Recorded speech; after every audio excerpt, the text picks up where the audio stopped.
शिक्षण म्हणजे गुणाकार शिकायचं आहे. काय शिकायचंय? गुणाकार. मी प्रथम तुम्हाला दोन उदाहरणं सोडून दाखवते, समजून सांगते, त्याच्यानंतर आपण इतर उदाहरणांचा सराव घेऊया.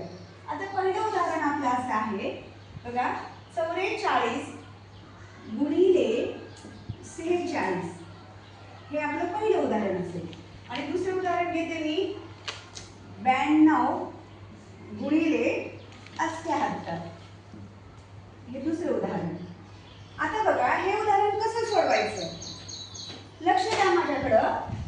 आता आपल्याला 46चा पाढापाठ आहे का? नाही. मग आता 6चा पाढा आपल्याला 4 पर्यंत पढावा लागेल. म्हणा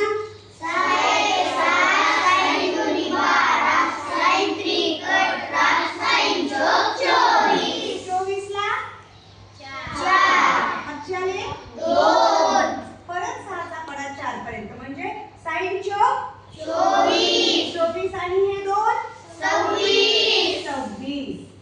आता आपल्याला काय करायचंय, या 4नी परत या 4ला या 4ला गुणायचे, पण तत्पूर्वी आपल्याला इथे द्यावा लागतो एक 0. तिथे शून्यच का वर घ्यावा लागतो? हा, इथे शून्यच का घ्यावा लागतो हे सांगते तुम्हाला.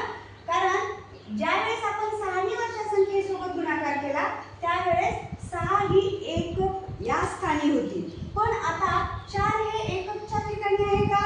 नाही, ते दशकच्या ठिकाणी आहे. म्हणजे आपण 4 ने नाही गुणत, प्रत्यक्षात आपण 40 ने गुणत असतो. 4 ची किंमत इथं किती आहे? 40. म्हणून इथं 0 देतो आपण आणि परत वरच्या संख्येला गुणतो. 4 1 चौक किती होतात? 16 6 हातचाला परत एक 4 1 चौक 16 16 आणि 1 17. आता आपल्याला इथं काय करावं लागतं, या संख्येची बेरीज करावी लागते. करा मग. 4 आणि 0 4 6 आणि 6 12 ला 2 हातच्याने 1 2 आणि 7 9 आणि 1 10 ला 0 हातच्याने परत 1 1 आणि 1 2. मला सांगा आता उत्तर किती आलं आपलं?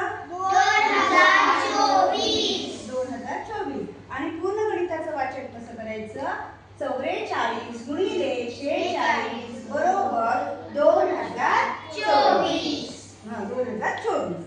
आता अथर्वने विचारल्यासारखं इथं 0 काय येतो, तर जर समजा आपल्याला इथं अजून एक अंक असता तर आपल्याला 2 0 द्यावे लागतात. कारण एका स्थानी जर संख्या वाढत गेली तर त्याची किंमत 10च्या पटीमध्ये वाढत जाते.